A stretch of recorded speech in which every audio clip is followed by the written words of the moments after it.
Hi, everyone. Thank you for joining us. Welcome. My name is Ariana Curtis. I am Director of Content for the Smithsonian's Our Shared Future, Reckoning with Our Racial Past initiative. And I have the honor and pleasure of being Curator for Latinx Studies at the National Museum of African American History and Culture. So I am your moderator for today's conversation on curating Blackness, which will feature María Elena Ortiz, Dr. Diala Toure, Dr. Deborah Mack, and Dr. Leia Brown. We are the only session today in the conference. This is session 6 of 10 in the Making African America Symposium.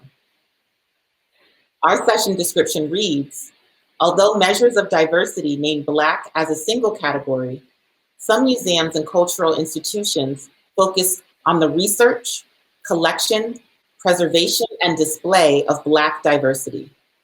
This panel will explore what it means historically and in contemporary context to present diverse Black stories, whether through quote unquote traditional museum audiences, predominantly Black visitors, or in digital spaces.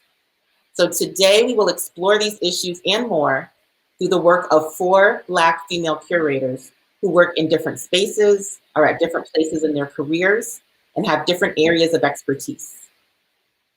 So for today's session, there are no formal presentations from our panelists.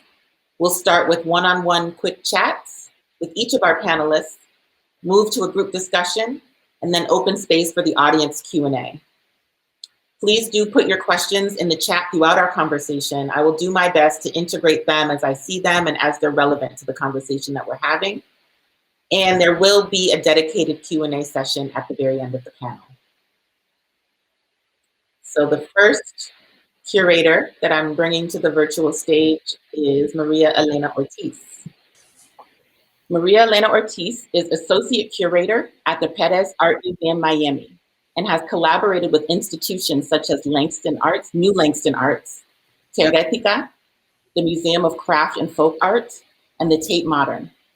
She has a master's in curatorial practice from the California College of Arts and is a 2014 recipient of the Colección Patricia Phelps de Cisneros, an Independent Curators International Travel Award for Central America and the Caribbean.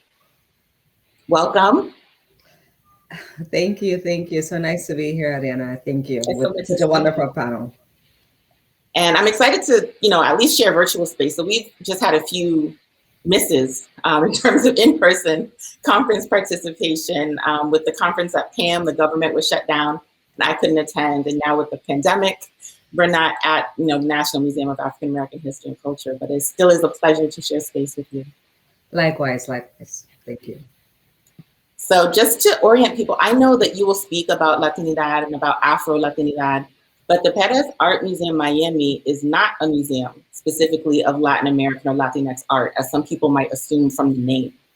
So can you just start off by giving us a little bit more context about the museum where you work and then your curatorial role within that space? Definitely. So I work in Miami at the Perez Art Museum Miami. In Miami, for those of you who have not been here or have been here, have noticed how the place is, right? The city is a city that is a majority minority city. And what I mean by that is that the majority of the people are, this quote unquote minorities. So for example, there's about like 60% that are Latin, another 20 that are Black, and that, I was gonna say African American, but they're really Black because it's a very diverse group of people. And then the rest are what we're considering white, right? So basically the majority of the people are different, they're not from the kind of white culture, right?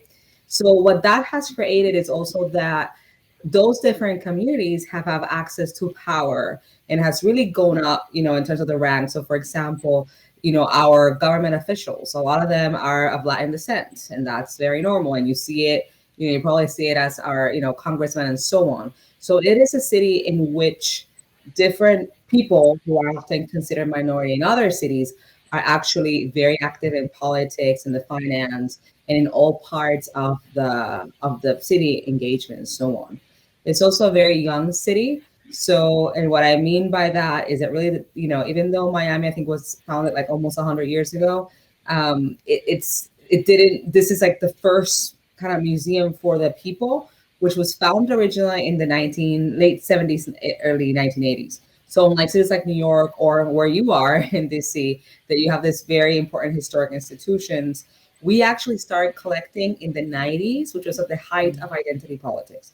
So we very much from the beginning of our collection started knowing and really thinking about not only the artists that were at the moment gaining a lot of recognition, but also our audiences, which were in itself very, very diverse. You know, before I came to PAM, I was working in Mexico City, and before that, I actually lived in different cities of the U.S., San Francisco, Houston, and Boston. So I already knew kind of the dynamics of how my body moves around the state depending on where you are.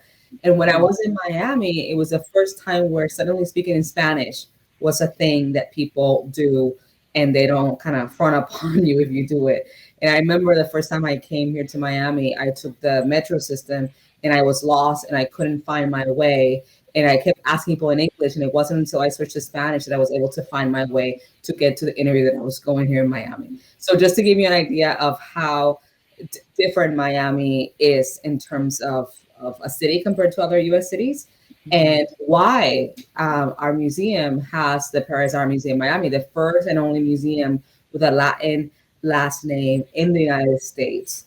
And that was, you know, I can go into how that happened if you want me to, but that's been through the generosity of Jorge Perez, which is a very avid collector of Cuban and Latin American art, who's actually now very much interested in collecting work from Africa. So he's building a collection of African art, along with Afro-Latinos, Afro-Europeans, and African Americans, who who gave the museum a naming gift in 2013, and that's how it became the Perez Art Museum. It wasn't as smooth as I'm telling you, because there was a lot of hesitation, probably partly because of the name, and also because Miami, unlike other cities, is also a place where before the museums were they at today, the places that got the most attention in terms of art representation was actually private collections. Right. So I think that, you know, there's also that dynamic there that make it very, very unique. Yeah, I mean, just thinking about the different spaces that you've occupied, and you know, you've talked about your own body traveling through these spaces. I think you and I vibe a lot, you know, and I've talked a lot about being Black women curating Blackness in Latinx spaces, right? So what has that looked like, or what has that meant for you? What has that meant, you know, talking about the diversity of the city of Miami? What has that meant for the audiences that you serve to curate Blackness, to curate Afro-Latinidad within these Latin American, Latinx, Caribbean spaces? Well, like I was saying earlier, you know, given the demographics of Miami, I've always considered myself part of the majority. I am Black, I'm Latina, so I kind of check the boxes that put me on top, and I take that as a moment of proudness and power. But I've also know that I'm in the U.S. and not only, you know, we're all fighting for or thriving for creating more representation for Black bodies in this country, but also in Latin America and the Caribbean, you know, especially Spanish-speaking Caribbean. There's a lot of work to be done in terms of representation of Blackness in, you know, from those spaces. So my approach has always been taking that moment of power to then create connections and inclusivity, because as we know, there's been migration of Black bodies all over, migration and enslavement, right? All over America, the continent. So there's a lot of questions that can be there. So for example, one of my first shows at PAM was this exhibition by an artist called Frile Baez, and she's half Dominican, half Haitian. And she was born in Dominican Republic, lived here in Miami, then went to New York. And she very much got a lot of inspiration by African-American narratives. So part of my job was to build that context for her, to not only show her the different cultural strands that create her whole cosmos, right? And that has been very interesting, because often what I've seen in all Latinx artists, it's like another one, William Cordova, is that he also, once his family moved to the US, he was originally from Peru, and he sometimes mentioned that he has like Afro-Peruvian descendants, that he got very much inspired by the Black Panther movement, the Young Lord movement. So these are artists who come to this country of Latin origin and who are diverse within their backgrounds, and who know that there's Blackness within their, and acknowledge it and have it with proudness, and then also put that into their art. And then when they come to the States, seek a lot of inspiration from the African American narrative. And then I love that. We're gonna pick back up on that explicit thread. Yeah, I wanna save that for our group discussion, because I know some of our panelists also have something to say about that exactly. Definitely. And then I also, right now I have a show up. Well, before I mention the show I have up, I also did a show with Steve Mcqueen, who is this, beautiful artist, from the Caribbean, living in London, who was born in London, Caribbean descent, and also did a big work inspired by African American histories, especially of suppression and so on. And right now, the show that I have up is actually from the Jorge Perez collection, which was Aleia with Power. And in that show, it includes Afro-Latinos, Afro-Caribbeans, Afro-Europeans, African-Americans, and Africans. So for me, as I mentioned earlier, he's now collecting all this work from Africa, although he also started with Afro-Latinos and so on. And for me, it was very important to start creating connections and to really think about what it means to put all these artists who share a history of colonization and a history of oppression, but who also have very different histories and have very different concerns. For example, a lot of artists in South Africa are very interested in the oppression that the LGBTQ plus community suffer after the end of apartheid. Like, what does it mean to share those concerns with things that are happening in the other side of the world? So let's pause there. Let's pause there and save this for the group discussion so we can get the introduction from the other panelists and then just have like a really rich discussion exactly about the themes that you're bringing up for all of us. Thank you.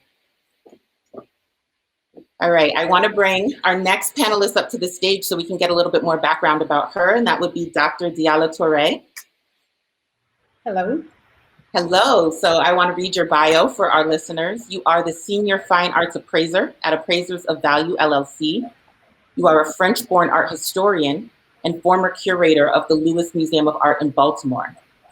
You have taught at and consulted with world-class universities and institutions in the United States, including the Barnes Foundation, the Fine Arts Museum of San Francisco, and the University of Pennsylvania Museum of Archaeology and Anthropology. So that's just a bit of what you've done. Welcome, Dr. Touré. Thank you.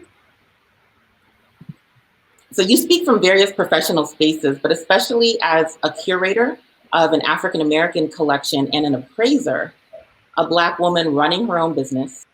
In our previous conversations, and something that our keynote, Carol Boyce Davies referenced, and you talked about too, is this idea of double diaspora. Yeah. You also talked about being born into this, right, with the work that your father did, which is rare for a Black woman. So could you just tell us a little bit more about the lived experiences that you bring to your professional spaces? Sure. Well, thank you so much for having me.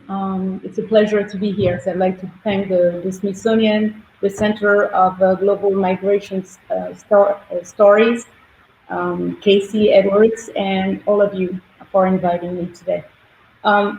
So yes, I am part of the double diaspora, and I am also a third culture kid, what we call TCK. And basically, what it is that I am part of the second migration of within the African diaspora. So this makes me, someone with a double part of the double diaspora. So I was born in Paris some years ago to parents who were themselves born in Africa and were educated in France. I was born in Paris. I was educated in Paris. I lived in Italy for a year, and then I moved to the United States some years later. So I am a real transplant. Do I have any attachments to cultures? Where like French culture and also Guinean, since it's my parents' country of origin. Yes, absolutely. So that's the definition of the double diaspora. And yeah.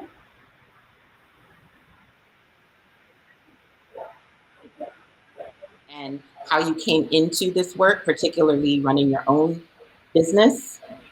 Yes, absolutely. In fact, So I was a scholar for some years. I also worked in different museums. So as you mentioned, um, you know, first actually in San Francisco, in Minneapolis, uh, in uh, um, uh, in Philadelphia, and I had multiple experiences. Several people came to me and asked me each time, oh, it's great what you're doing, it's superb. Can you tell me how much my collection is worth? So I didn't have any training for that, but I had these multiple demands each time. Can you do that for me? As a curator, so I curated the James Lewis Museum of Art in Baltimore for several years, and this museum is at Morgan State University. And when I had these constant requests, I couldn't do it because I was a curator, and there was definitely a conflict of interest. Nevertheless, I was interested, so I started exploring this field. I had a phenomenal membership. I had a phenomenal mentorship. In fact, my mentor was Miss Dinner, and she opened a lot of doors for me. And she showed me some things that I didn't think possible. And so I got into this field. I got a training for that. I received a certificate from the American Society of Appraisers, and I started in the field several years ago. And then after that, so I opened my own business, and I started actually after I opened my own business, I started developing some experience with different. Traveling, because this is what you do. Also, you start traveling, and you acquire a little by little a clientele, and it's very good for someone like me because you can associate research. So personal, I really like to have contacts with the patrons, and also and establish a business for yourself. So it has been a very good and very I would say successful transition. I love that. So we're going to get back to, in our group conversation, talk about what it means to have a Black female appraiser of Black art. Right? This is a very rarefied strata. Right. We can count Black female appraisers can be counted on the fingers of probably one hand. We are very few, actually. We are very few, but it's a very interesting field. And this is something that we can discuss a little more down the line. Yeah, I'm looking forward to it. So hold tight, and we will come back to this point as well. Right. Next, I would like to introduce Dr. Deborah L. Mack, who is the Associate Director for Strategic Partnerships at the National Museum of African American History and Culture, Smithsonian Institution. Since March 2020, she is concurrently serving as Interim Director of the National Museum of African Arts, Smithsonian Institution. Since 2012 at NMAC, which is our acronym for the National Museum of African American History and Culture. Since 2012, she is responsible for overall planning, management, and coordination of professional partnership programs and international activities, including strategic alliances that promote organizational capacity building, sustainability, professional development, and institutional best practices. So welcome, Dr. Mack, to our virtual stage. I'm delighted to be here too. This is a great panel, and it's a great conference. So I'm very excited that you agreed to be on this panel. For full disclosure for our audience, you've been a mentor to me. We met on a very relevant project to this conference in 2013 called Being and Belonging, exploring the 21st century complexities of representing the African diaspora. But I think particularly for this panel, you especially are able to approach this topic of curating Blackness through various angles. So you've worked independently, you've worked for institutions, you've worked globally, you've worked domestically, you've curated collections, exhibitions, partnerships, audiences. So I know more will come out in the larger conversation, but can you talk a little bit about the work that you do at the museum and how the Office of Strategic Partnerships approaches their work and why it was important for you to articulate it in the way that you did for an African American museum? I think that because the the creation of the museum itself took such a long time. I mean, it was 100 years. Had this museum opened 20, 30 years ago, it would have been probably narrower and more conventionally African-American in its focus. But the realities of the desegregation of US immigration means that we are in our third generation of African nationals, et cetera, people from all over the globe who are fully embraced in this. And I believe that the visioning of the museum, and this is perhaps where longitudinally there's an advantage to age, because I was part of the development of the museum from the early conceptualization, and before the museum opened, there were very intentional discussions about what it would do and what it would not do, about who we served, about how we would be part of the Smithsonian, but also distinctive from the Smithsonian, and what we wanted to move forward in standard museum practice and what we did not. And much of that was very clear. There was a lot of consensus discussion.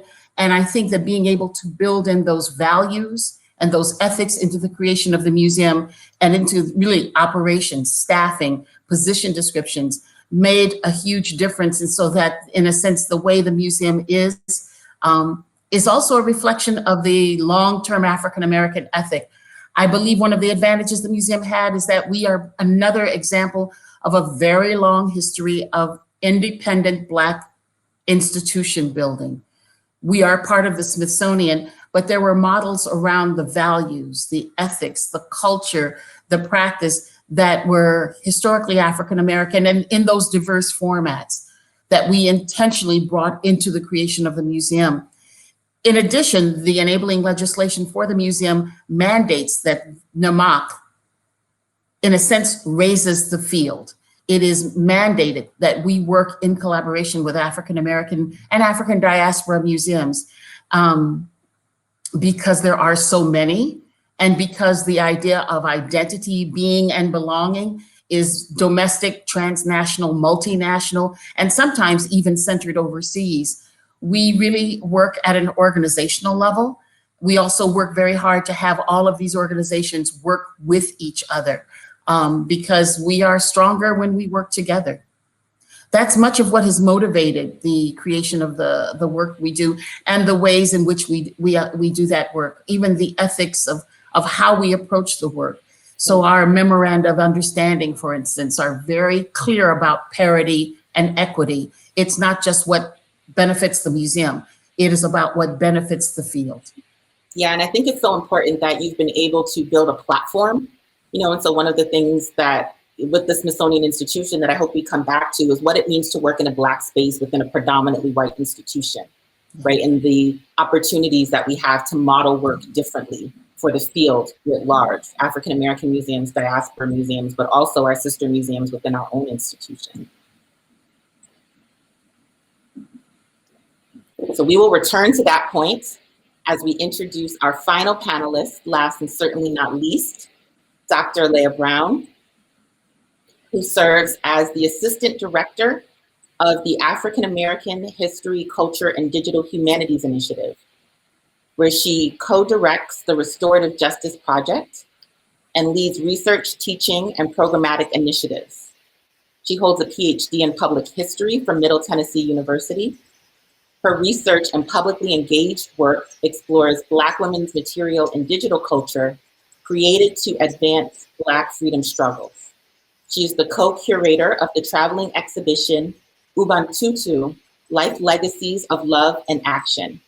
She is the co-founder and organizer of 2 digital humanities projects, hashtag Black Twitter Storian, so that's BLK for anyone who's looking that up, and hashtag Museums Respond to Ferguson.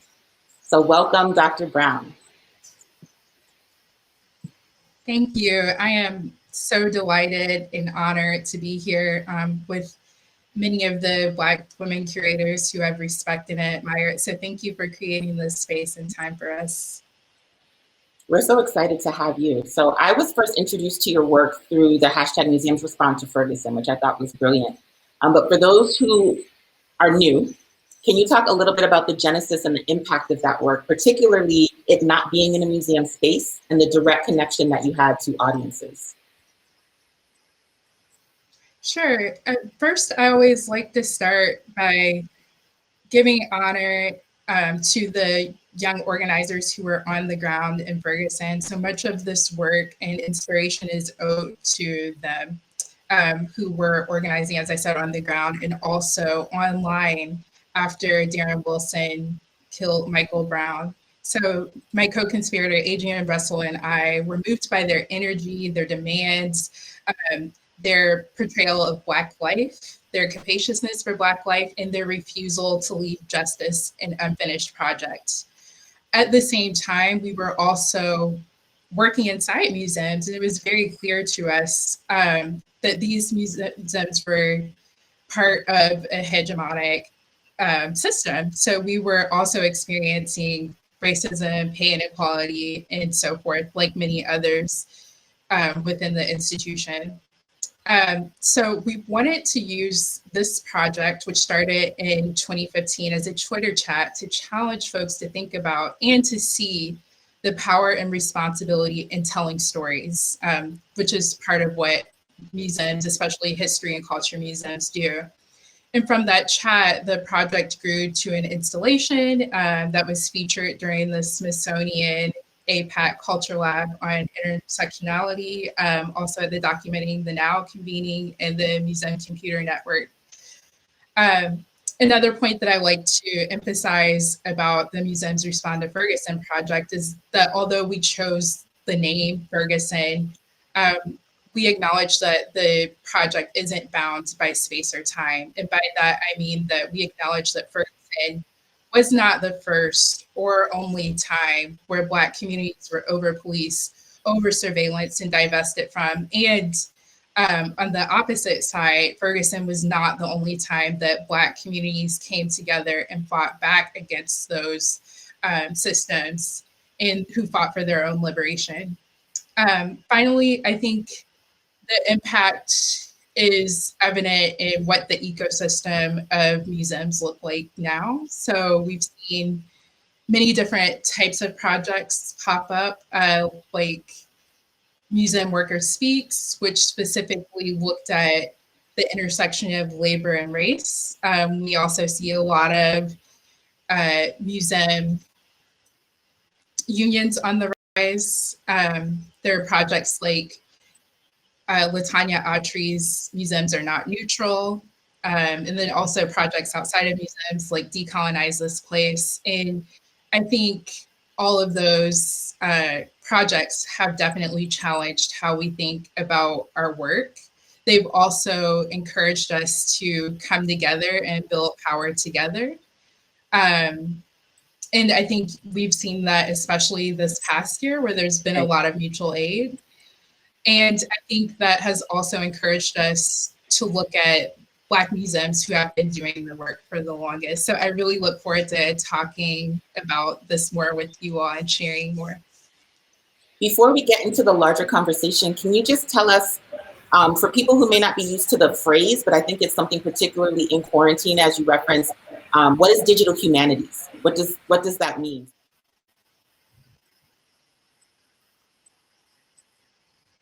Sure. Digital humanities is really a broad field, and it's looking at how computational and digital tools impact our lives, but also how we can create different things with the tools to better understand humanity. I'm in particular a practitioner of Black digital humanities.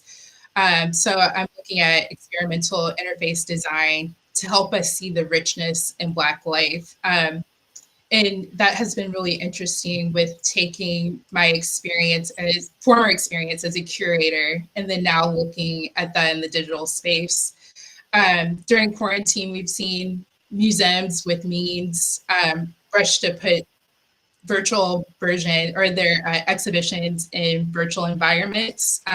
There's been a lot of talks and symposia, like this one, for example. So those are some of the ways that museums have kind of garnered digital tools to be able to share those experiences. And And what I'm particularly interested in is pushing past just recreating what we've experienced previously and seeing how we can experiment with new experiences. Excellent, thank you. I just didn't want that phrase to float out without people understanding what we meant. So as we all come together onto the virtual sofa, the first question I wanted to throw out to all of you is really just a reflection, right? Because we were supposed to meet last year. This conference was scheduled for April 2020. And there are a lot of things gained and a lot of things lost by meeting in a virtual space, you know, as opposed to in person. But it's been a very heavy year, to be an understatement. It's been a heavy year for Black people, for cultural institutions, for communities, for individuals. Is there anything that you've learned or experienced in the past year that's influenced how you curate Blackness? You know, what does it mean for you to be a Black curator today? And Ms. Ortiz, I'd love to start with you. Thank you. You know, it's interesting from my standpoint. I work in an art museum, and as some of you that are really into the arts may know, that like Black art has been, especially African American art, has been on the rise for and really hot on the market, specifically in the last 5 years. And a lot of people were talking about saying, well, this is the end of that wave or the end of that trend, right?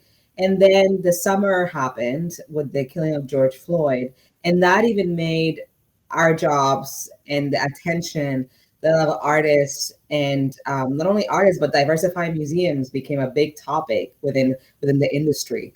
So it's interesting how it has made this work even more important, how ideas about diversifying what Blackness is become even more important. So I think that that we have gained a lot, even though it was a very horrible summer for a lot of us. That also helped to push the conversation even more forward, and really think that this is here to stay. This is not just a trend or something that's passing. Yeah, did anyone else want to weigh in? I think there's a related. I think I'll add that. Go ahead. Oh yeah, sure. I think I'll add that this past year I've been really inspired by the ways that communities have documented Black life, especially over the summer, especially now considering that we're 1 year since the announcement of the pandemic, but also 1 year out of Breonna Taylor's passing. But it's been very fascinating, for example, on Instagram and other digital platforms, how community members have held like digital memorial creation sessions, or have photographed protests. And I think that it's going to be very important for us to make sure that we have all of both the digital and understand things through oral histories for the future, and so we can better understand 2020. So this was a heavy year, you know. This was a heavy year, and I think, you know, the Black presence and the Black struggle gained a lot of gravitas, you know, within the American social fabric, I should say. You know, the movements about canceling culture. I mean, as an observant, I have to say, as an observant and a former curator, I can say that, you know, there were some questions that surfaced that were always there, and that all of a sudden, you know, surfaced.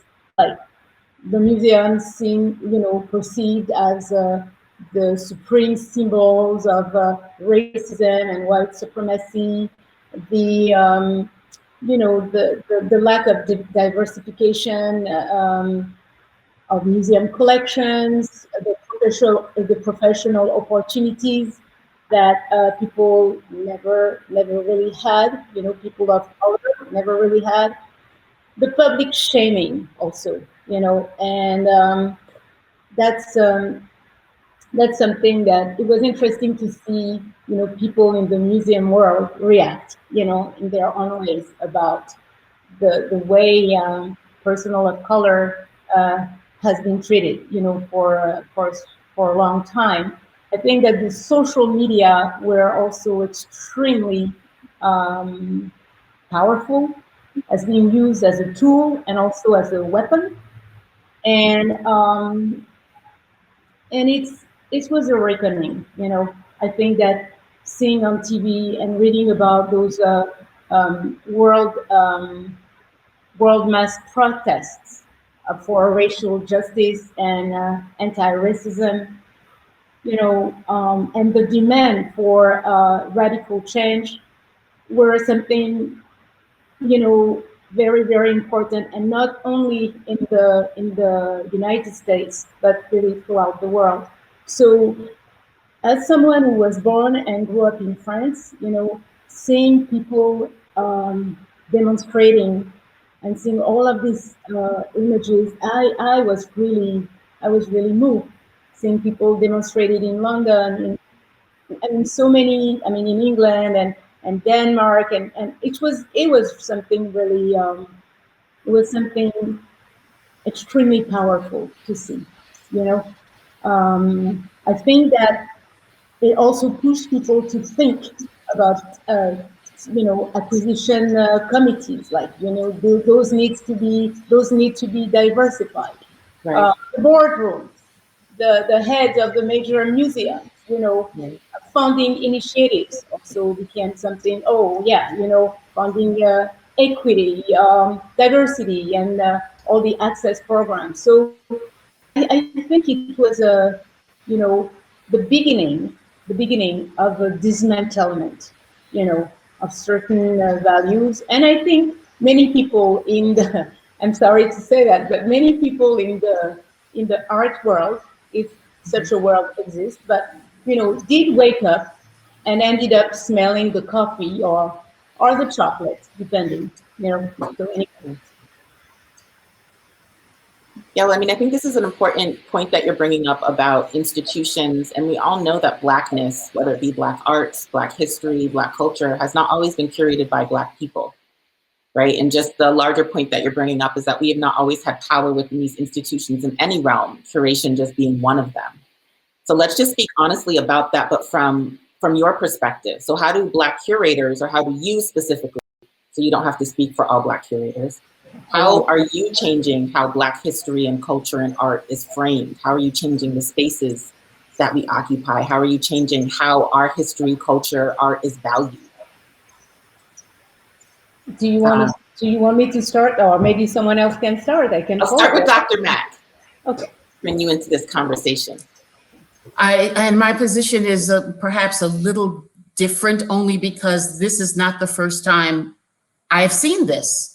Anyone of my age, this is the third, possibly the fourth round of this kind of aha that has gone on since the 1960s, and of course predated me. Were it not for the methodologies, the writing, the thinking, and the action from the Black arts movement from the 1960s, the Black studies movement, the Black museum movement that began, we do have models for this. And I think that one of the differences is that many people who have not been in the field very long think this is the first time and this is the only time, and may not be aware of the resources, the models, the others who came before them and who are still there, who can offer ways of having this being fully integrated into realities, as opposed to mainstream white institution. PWI is now feeling guilty or responding because of negative press, et cetera. Basically, how does one incorporate these in fundamental ways within institutions and in fact within practice in the field?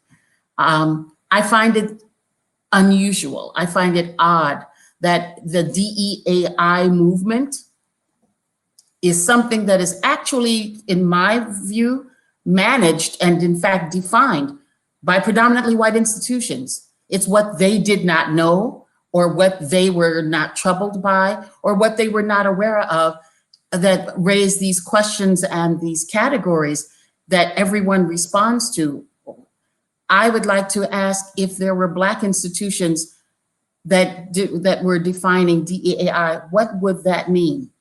And are those perhaps the indicators that we should be following, the qualifiers, the criteria that by our own cultural definitions, which are not, of course, which have a wide range in themselves. What would it look like if it was being defined out of Black cultural norms and Black cultural values, as opposed to being in response to a field that is driven very heavily by affluent economies, first world economies, if I can use that phrase. And I mean, again, because of Dr. Touré's background, she understands better than any of us, if a majority of these issues around restitution and reparations of, for instance, African cultural material actually happened, 80% of those jobs go away in European museums overnight. So I mean, these are different ways of looking at this in globalized ways. This is true in the United States, but especially in Europe, especially Caribbean art museums. I mean, I think that I would like to see us dig deeply and look at the fundamentals that we are raising, instead of just responding to the criteria that I'd say the museum industry, in particular, is setting out there. The digital humanities, the actions that I've seen by my colleagues in this panel are extraordinary, and partially because they bring in our communities and our audiences that we serve, the people who we do this for, we do this work for. We can talk among ourselves, right, but why do we do what we do, and who do we serve in the process? And where are they in these conversations? Are we listening to them? I wanted to say, I mean, that's very, that's great, right? And it's interesting how you mentioned all these waves of inclusion, right? When I started working at my museum, it was I worked with great colleagues, but it was everybody on top was white, and that was very shocking to me, because I felt this feeling of isolation that I'm sure other colleagues also feel when they enter those spaces. So I do think that the question that you're posing, Dr. Mack, are very important, because even though there's waves of inclusion, there's also a backlash, right? That really kind of takes you back 20, 30 years back, even as institutions are being created, et cetera. So I wanted to kind of mention that, because it just struck me as a very, as a lived experience, right? And kind of pointing let's talk about that. Like, let's talk about that, because I think we've seen very public resignations of Black women from our field, right? Especially this past year, very public, open letters. What does it, I mean, a lot of us are catalysts for changes in our spaces, where we are the first, or we are the only, or we are one of few. So what have been some of the strategies that you have used in order to reframe how we think about, present, display Black people? And then to Dr. Mack's point about how are we expanding the audiences, particularly if we're at institutions, how are we expanding the audiences with which our institutions engage? Because I think that's such a critical part of curatorial work. And so, I don't know, who wants, Dr. Brown, let's start with you. Sure, I think so much of what you all have already said really resonates with me, especially Dr. Mack, your points about how we are not experiencing anything new. By that particularly, I mean this reckoning with racial violence and racism and anti-Blackness, and then like this new movement of reading groups and diversity and inclusion initiatives. This is certainly what I like to call like a part of a loop that keeps going almost every decade. So I just wanted to say that really resonated with me. And also, I think thinking about who we engage in our audiences, I have to say over and over again, we have to engage Black organizers. We have to engage Black truth tellers. And that's the message that is often left out what I find that when we talk about Blackness, when we talk about Black experiences, the message that Black folks have always been fighting for their freedom, and what that has looked like in museums. For example, when I teach museum studies, is that folks aren't aware that the Hampton Museum was founded during what historians call the nadir of race relations.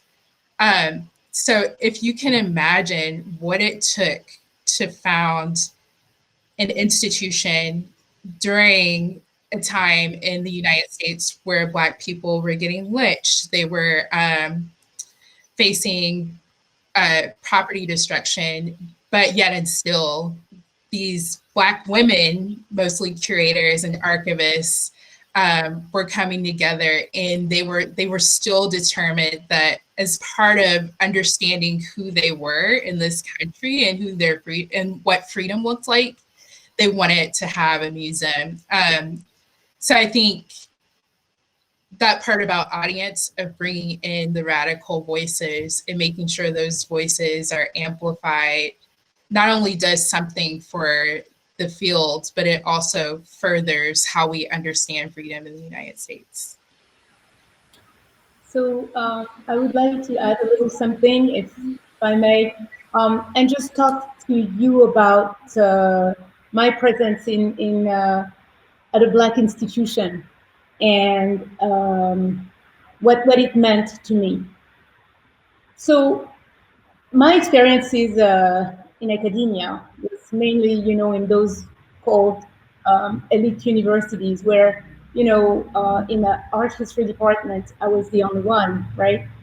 They didn't have anybody before me, and when I left, they didn't get anybody. So maybe now they're thinking about hiring someone, and I may receive a call, here and there, who knows? But I think I was blessed, retrospectively. I was blessed and lucky to have an experience at the James Lewis Museum of Art, so at Morgan State University, because I didn't have a limited and a limiting curatorial experience that I would have had in mainstream museums. Okay, I would have probably fought there, at a mainstream museum to get my message across.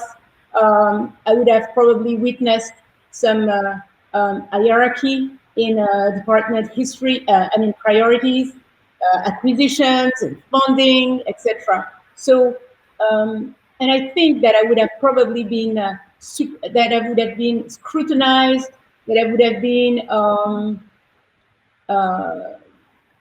criticized and demonized for the multiple initiatives that that I would have wanted to launch.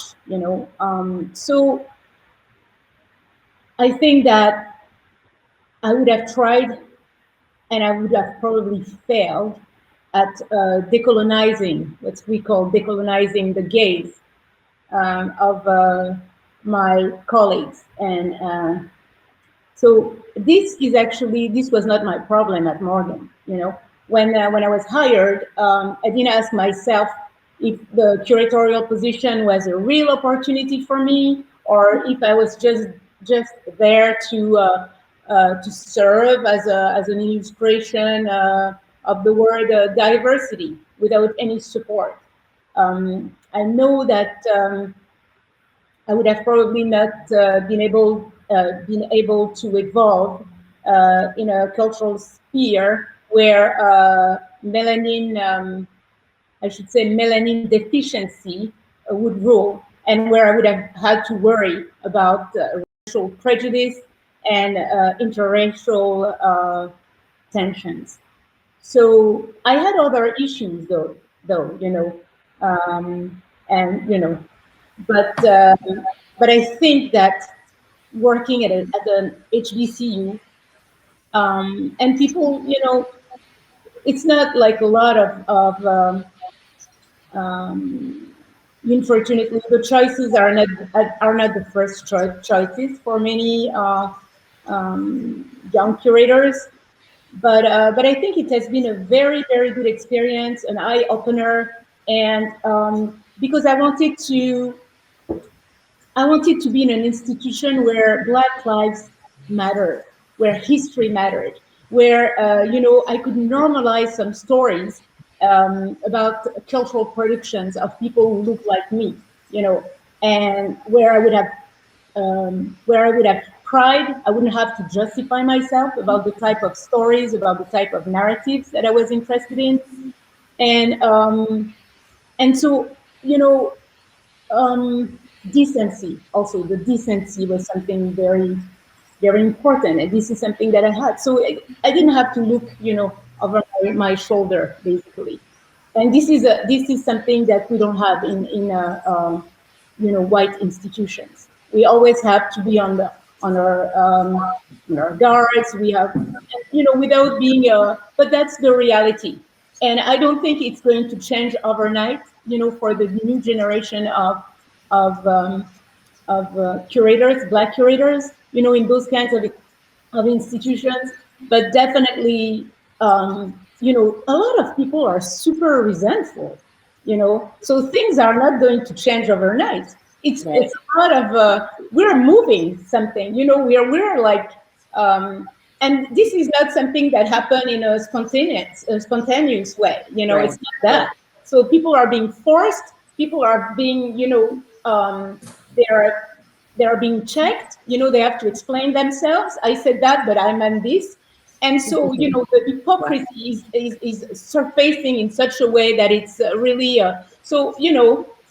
it's an interesting moment in history, So sorry, I'm a little, I'm long, but what I want to say is that it's to be continued. Let's put it like this, So. I do think that there is, exactly to your point, that there is a greater, it feels like that this is a moment of greater public accountability for institutions and for the work that institutions do.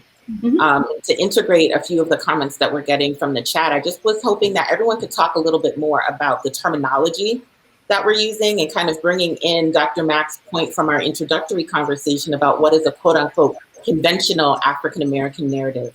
What do we mean when we're talking about Black people, Black spaces? Does that include Afro-Latinx? Does it automatically include that? Does that automatically include Black immigrant narratives? So if you could each talk a little bit about how Black diversity is showing itself in the work that you do in very intentional ways, if you can articulate some of that for our audience. Ms. Ortiz, I would love to start with you. For me, yes, it includes Afro-Latinos, Afro-Europeans, Afro-Caribbeans, everybody that really has an experience of Blackness. I think that, and that's the challenge for our community, I believe. And that's where I think we can also make a lot of headway to really start diversifying and really looking at our history in a more expansive way, because Black immigrants, along with have been in this country for longer than we think. I mean, now they're more prevalent with people like Schomburg, who was a great Puerto Rican, a Black Puerto Rican who created a whole dialogue in terms of Blackness in this country, So I do think for me, and I do think it's very important, and that's why if you see my exhibitions and so on, it's there's a need to include that, and not only because we're in the U.S., but also because the U.S., in my opinion, really leads the racial discourse in the world when it comes to Blackness. So we have a very unique opportunity to really expand on that. And it's interesting how, in a lot of ways, the UX exported an idea of racism, and I can give an example of what I mean. What I mean is that, for example, as I mentioned earlier, I'm from Puerto Rico. In the 1900s, my great-grandfather in the census, once Puerto Rico became a colony of the United States, he qualified himself as mulatto, as a mixed race. And then 10 years later, in the census of 1910, he actually qualified himself as white. And I grew up thinking that he was white until I started doing some history in my family. And when I would ask then my uncle and so on, he was, oh yeah, he was a mixed guy. So you see how in a place like Puerto Rico, people starting getting more attached to the idea of whiteness once the U.S., once we became a colony of the U.S. And what I'm saying is that if the U.S. has exported such ideas, then now we can also continue exporting ideas of racial equality, racial freedom, equity, that are so important for all of us, no matter where you live.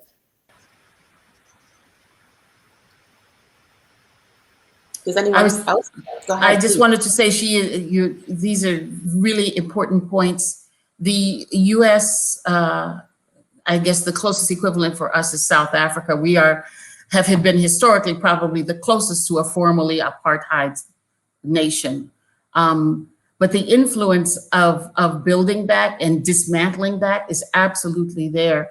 One of the characteristics, however, of our division of strategic partnerships is that we understand there's no monolithic Blackness, and that there are groups of people to whom we relate, who relate to us in similar but also in different ways. So as we do work in Senegal, or as we do work in Barbados, as we do work in Argentina, we are all trained to listen, and to listen deeply. We do a lot of listening, because the United States, as this imperial power, and African-American scholarship that is exported as part of that power, often confines people or defines people and defines communities in the ways to which we are accustomed.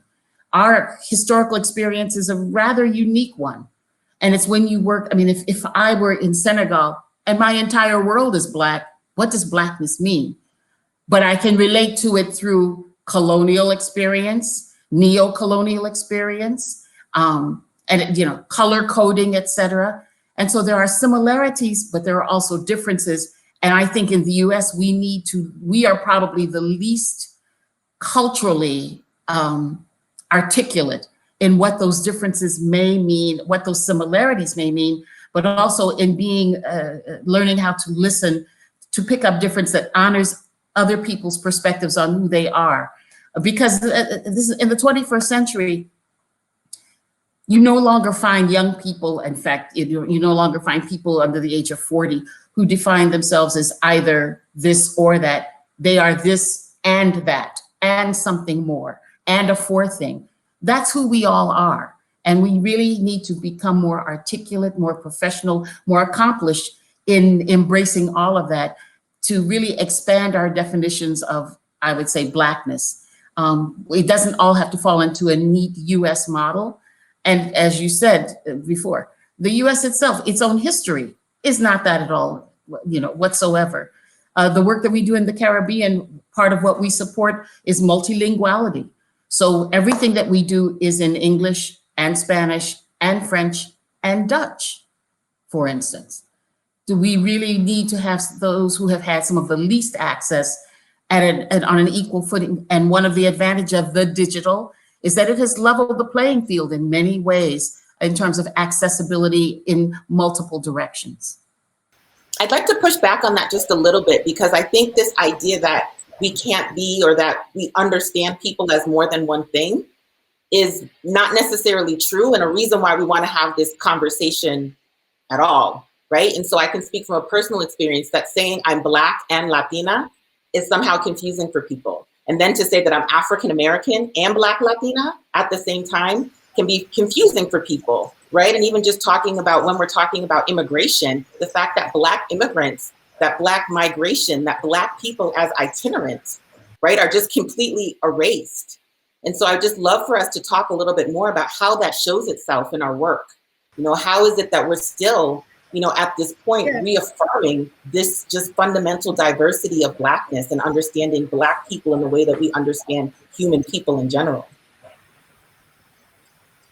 That's for everybody. To your right? point, Dr. Curtis, to your point, I often think about when teaching US history, somehow students don't understand Malcolm X's Caribbean lineage. So it's actually a huge discussion point that his mother, Louise Langdon Little, is from Grenada.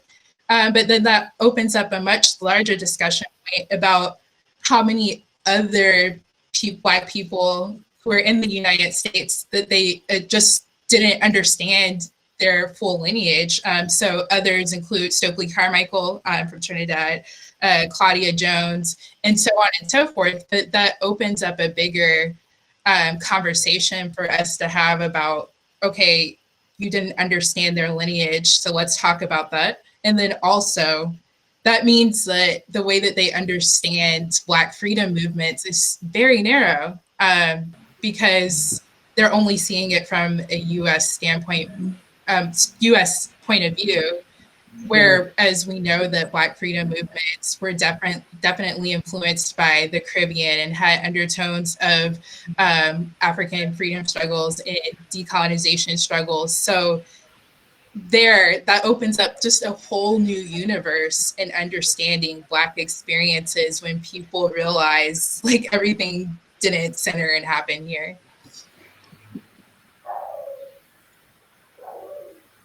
I think it's a phenomenal panel. Oh, sorry.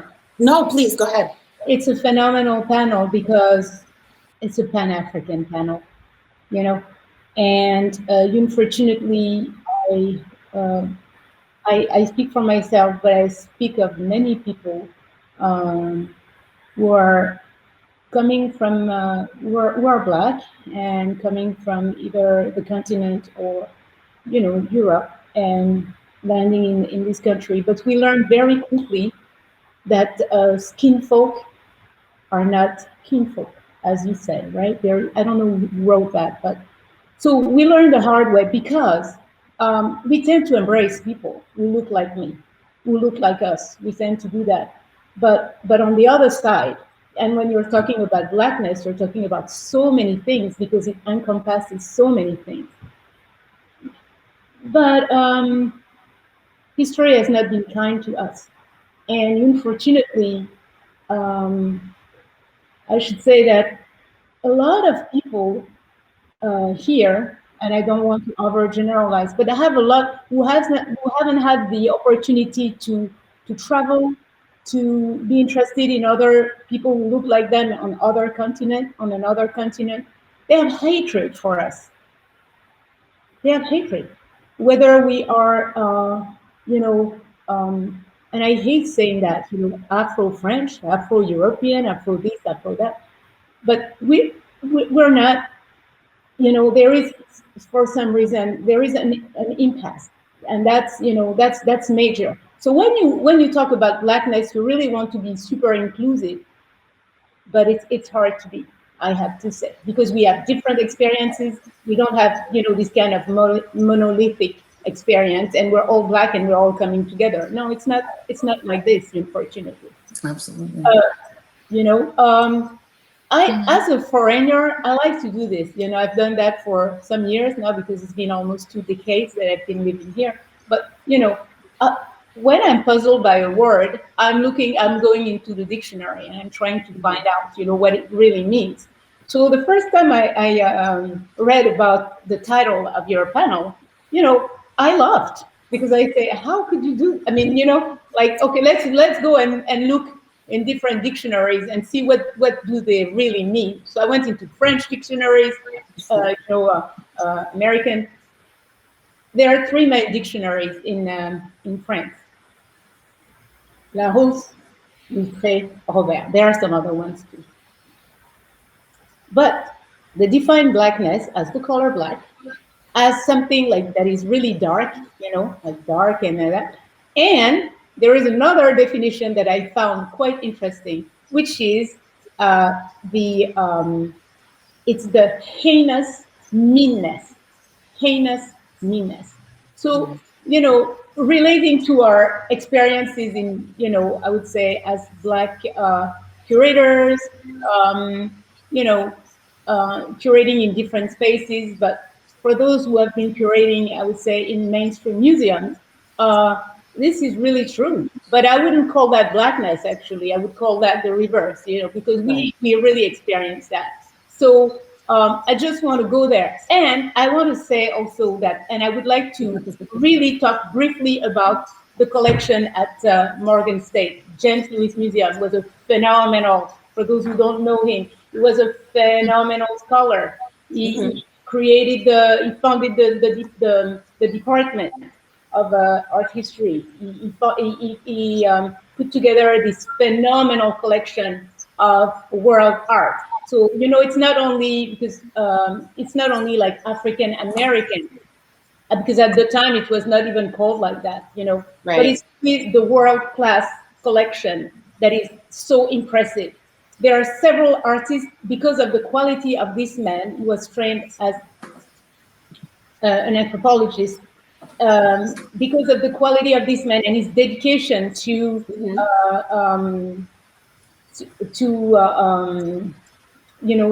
didactic function of museums, of art galleries.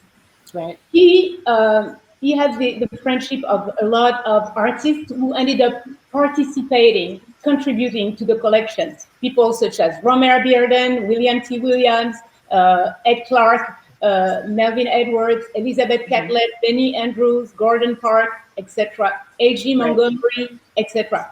And because people say, oh man, that's a great museum. It's an African-American museum.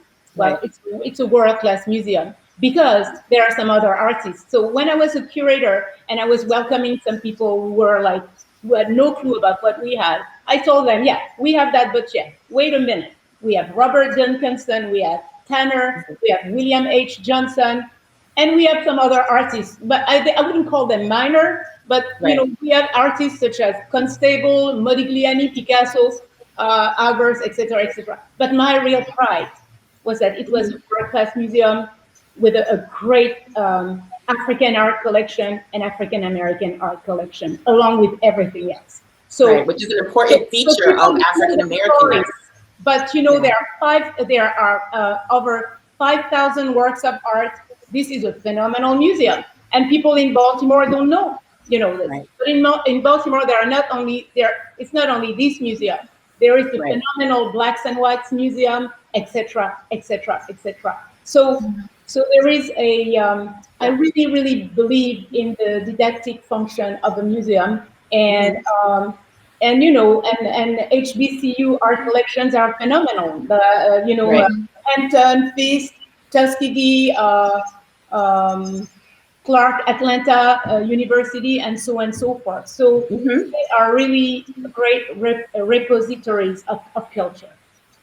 Right, and so just the point that we need to value all institutions, right? And also, the broader point that you're bringing up is that African-American, quote unquote, African-American institutions, quote unquote, African-American art is not just one thing, that we understand the global creation of African-Americanness, the global display of African-Americanness, African-Americans' connections to the world, right? Getting out of this political United States and thinking more broadly, and so I think the definitions of Blackness don't necessarily correspond with what we are curating when we're talking about curating Blackness. I do want to move, as we're starting to transition into the Q&A, I would like to raise to the whole panel a question from Kinshasa Holman Conroe. And I think this gets to a few points that have been made by various panelists. You can all kind of come at it how you see fit. But the critical question is, who do we serve? And what is necessary to build capacity to do so, right? And where do you find support for that?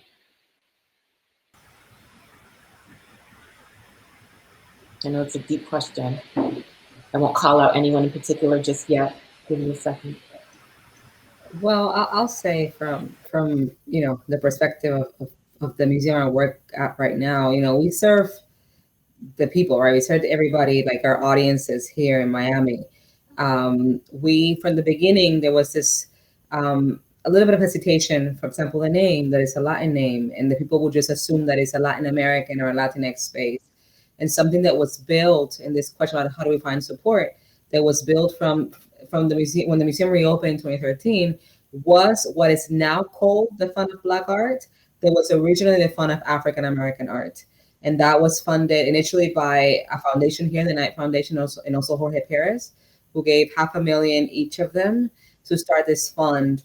And then board members, African American board members, started creating this ambassadors group, in which was working with the fund to really start galvanizing the community and really create something that was not only just money that was being put into the initiative, but just a real community engagement. And that's been extremely successful. And this year we changed it to Black Art to be in tune with the times, right? And through that fund, we acquire artworks for the museum collection. And in 2015, when our current director, Franklin Sermons, came into the museum, one thing that he did very intelligently is that he turned that fund into an endowment. That meant that for us, the curators, we might not be able to buy, we would have to work with the, with the interest to buy artwork. But what that also does is that it allows for this fund to be there in perpetuity, so that when we're not there, which there's gonna be a time that I'm not there, or the director is not there, or even the ambassador for some reason, that is not there, that fund is still there for the purpose of purchasing Black art. So I just want to give that example as a potential for other models. No, I think that's so important because, we can talk about emotional support and we can talk about intellectual support, but financial support is what keeps our doors open, what keeps our collections growing, which keeps us employed, frankly, and allows us to serve. I would love, Dr. Brown, if you're interested, to also, field this question, because it made me think about when you were talking about bringing organizers into the mix, right? And so thinking a little bit more broadly about who is our museum audience. So as you're working to do that, what is necessary to build the capacity for that? Mm-hmm. That's a really good question. And I think it takes a lot of time and care. So, I acknowledge that we've all been talking about expanding access, making sure that all Black folks especially, have access to our museum spaces and the things that we produce. But I also acknowledge, especially considering Dr. Touré's points earlier, is that there's a lot for us to do to make a space conducive for expansive Blackness. And by that, I mean making sure that different languages are available, financial support mostly. So making sure that folks who traditionally have not been invited and engaged in museum spaces have financial support to do so. I know, speaking from personal experience, I was definitely a beneficiary of, for example, programs through Mellon that actually supported an internship my first internship at the Reginald F. Lewis Museum in the James.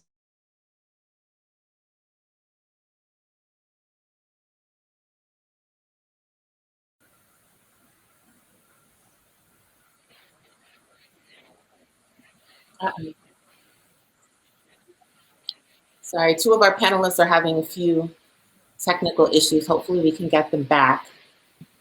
But we do have more questions. So hopefully we can get them back and follow up. But we do have a question for you, Dr. Mack, specifically. So the National Museum of African American History and Culture works with African diaspora museums and organizations. Can you share a little bit more about that? The museum was in development, and we began this work before the museum opened for several years, literally by asking people, by asking organizations, by observing their work. And we asked permission to do that, not because we knew more. We wanted to learn from organizations, whether they were in small towns of population 5,000 in the Mississippi Delta, if they were in Miami, and have an intentional, I would say they self-declare as being US and Caribbean in some way, whether they were in rural Eastern Oregon in the mountains. Now that I think about that, we were looking at various experiences. We were asking these institutions, what did they need? Who did they serve? What could we possibly do to really strengthen and enhance their ability to do so? And what advantages did they see in coming into partnership and discussion with other institutions that might strengthen them? This is really what has informed our strategy of what we do. There is an item that's in the Mack collections. It is the organizing flag of one of the women's clubs from Oklahoma, and I believe from 1924. And their motto was, "Lifting as we climb." And that is something we take very seriously. Being a Smithsonian museum means that there is a lot of visibility. There are also a lot of false assumptions about the ability of such a large system. It is the largest museum research complex in the world. But we were very fortunate to have any number of practitioners, academics, journalists, creatives, and just people who had lived through the multiple generations of this experience, who really shared their insights, shared their lessons, shared and really helped us define our priorities. It would, as a Smithsonian Museum and as one of the newest, actually at this point, still the newest one that came to being with great publicity, we are asked to do a lot of different things, and we have learned the power of no. We focus very much and very intentionally what we do. And we find our greatest power is by lifting the visibility of these organizations that are our peer organizations around not only the US, but around the world. By lifting their visibility, by partnering with them, by showcasing them, it strengthens their ability to get immediate attention, to get more and better funders. When you have a national lens on you, the local foundation down the street sees you differently. And so there's a lot of truly superb work going on. And one of the things that has been really, I think, one of the things that we are very grateful for is to see the organizational values, to see African-American, African Caribbean cultural values infused in the institution building. That is something that is probably not known to the larger museum field. We were actually shocked to find out how many of our colleagues had no idea how many Black museums there were, even just in the US, and their histories and their depth and their diversity. So in a sense, we try to be a lens and to broadcast excellence where we see it. We also try to work collaboratively and collectively to raise all boats at the same time. That one of the things that has always stuck with me is we talk about the Smithsonian as a convener. I think it was something that Lonnie said once, that the Smithsonian is also a validator. And so it's not necessarily that these communities need the validation of the Smithsonian, but we understand that that name is currency. And so exactly to your point about raising all boats, that a Smithsonian institution lens, a Smithsonian institution partnership, a Smithsonian institution platform can really help all of us, not just the museums where we work. And so I appreciate that about you. We do have Dr. Brown back. Welcome back. Here's another. I'm sorry, I'm not.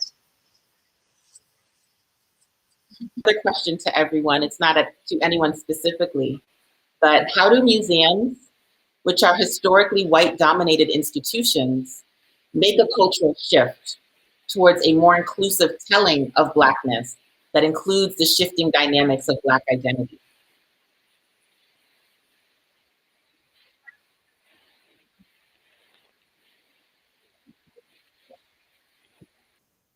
We have to start top down.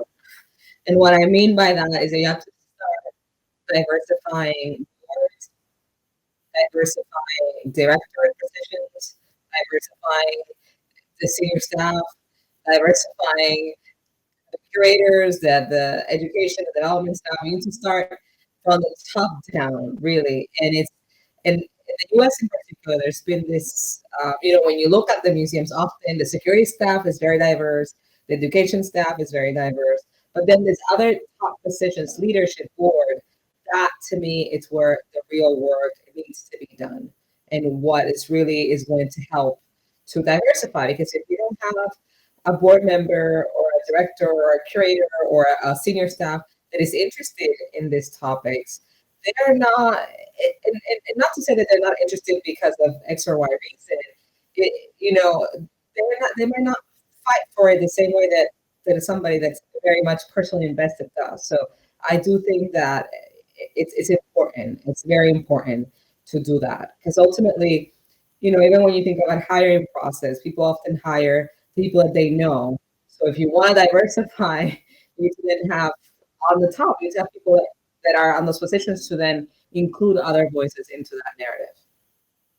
Yeah, I absolutely agree with that. I mean, we can talk about representation and representation mattering, but if that's not accompanied by access to power, access to money, access to decision-making, where are we in these representations?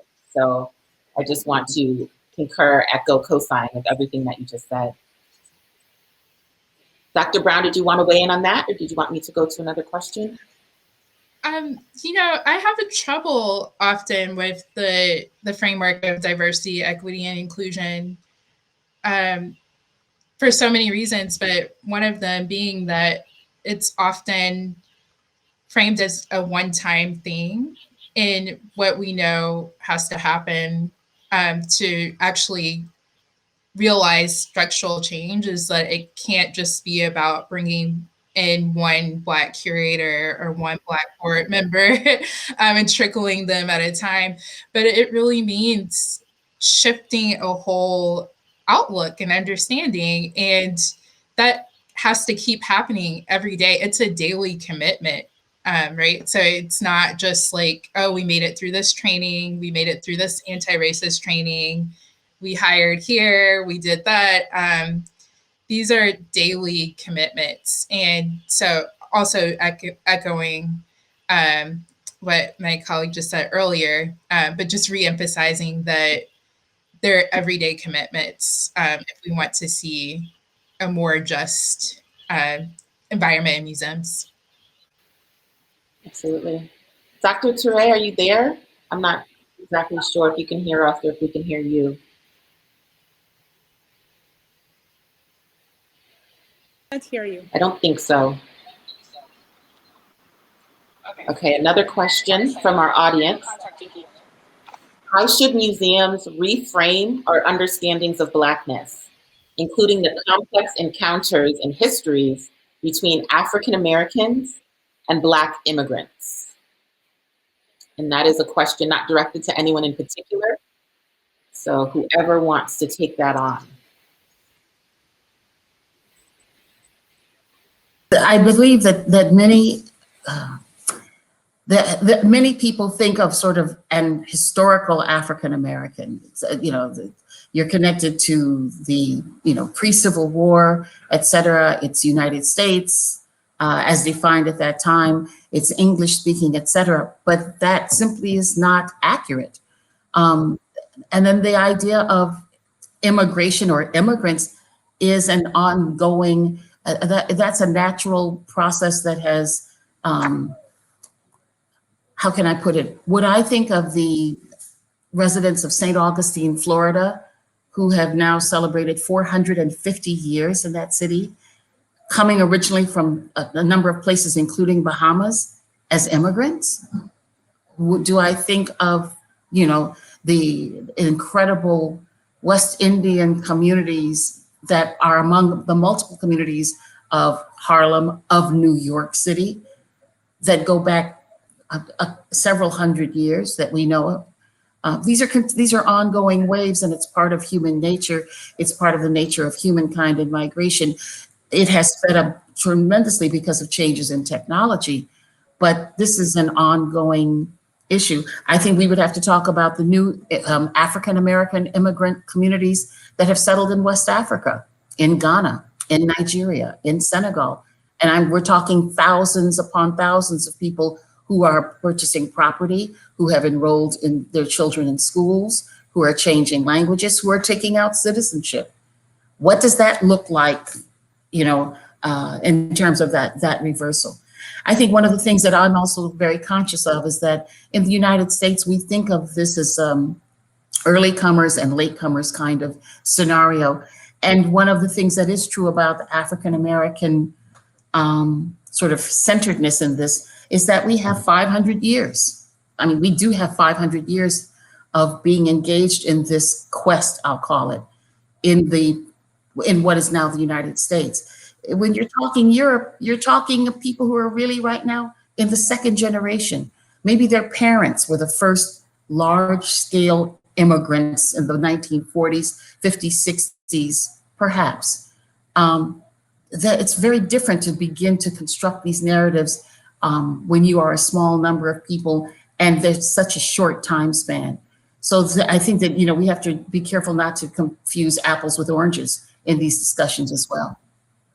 Yeah, absolutely. I do think everyone might be here. And so we are wrapping up. I just want to make sure that we end on a high note.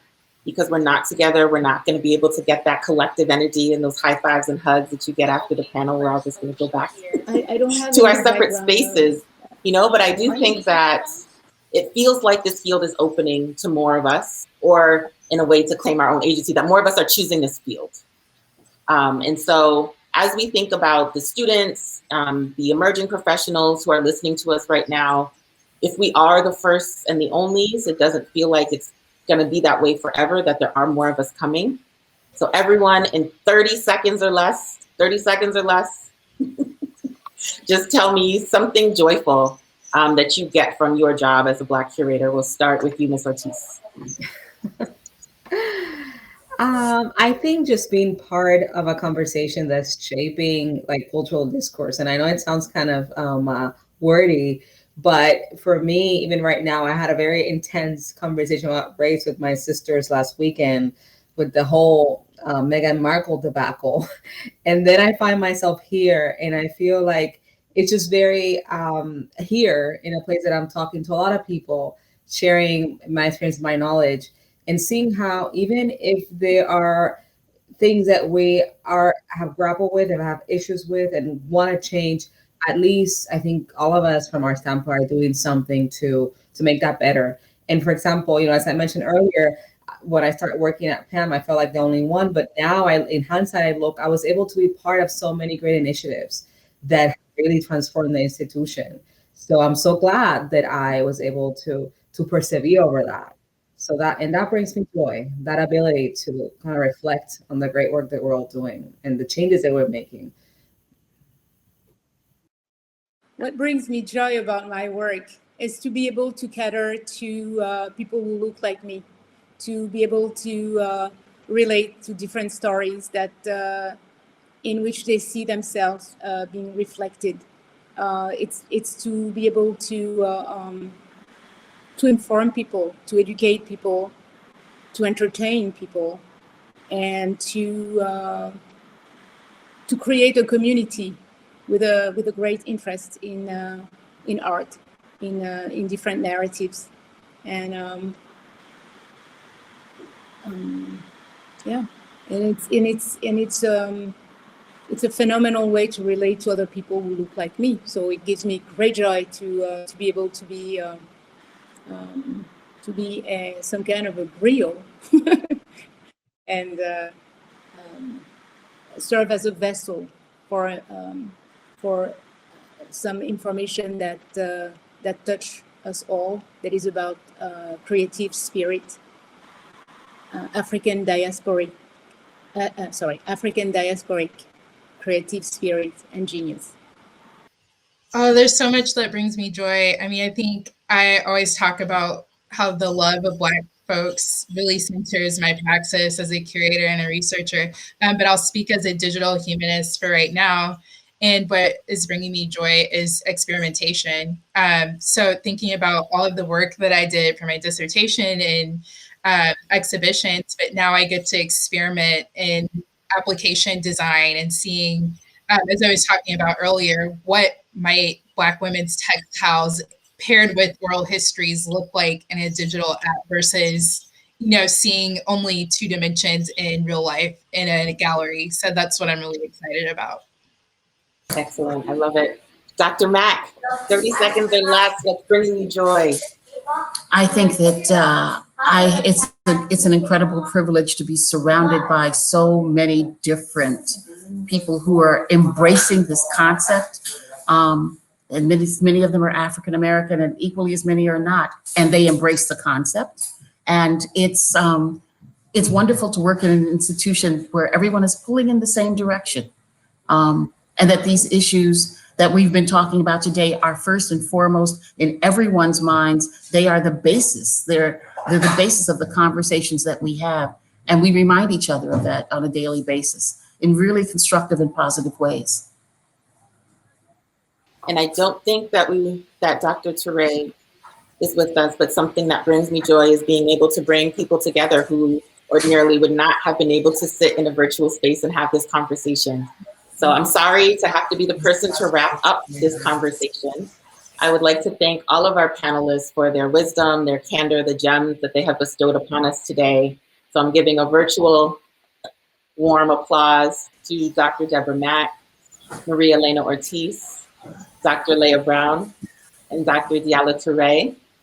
So I will just admit that I fangirl on social media all the time. And so if anyone out there in the audience would like that opportunity, the social media information for our panelists whose accounts are public is in the chat. Please feel free to use it. So unfortunately, this conversation has ended, but the Making African American Symposium has not. It continues Friday, March 19th. Session 7 is Mediating Blackness, a Journalist Roundtable. And Session 8 is Movement of a People, Framing Black Migration on Film. So you definitely don't want to miss either one of those. There are 4 more sessions next week, so please check the full symposium schedule for more information and for the registration links. So thank you again to our esteemed panelists for being here with us. Thank you to all of you out there in the audience, and we look forward to seeing you back next week.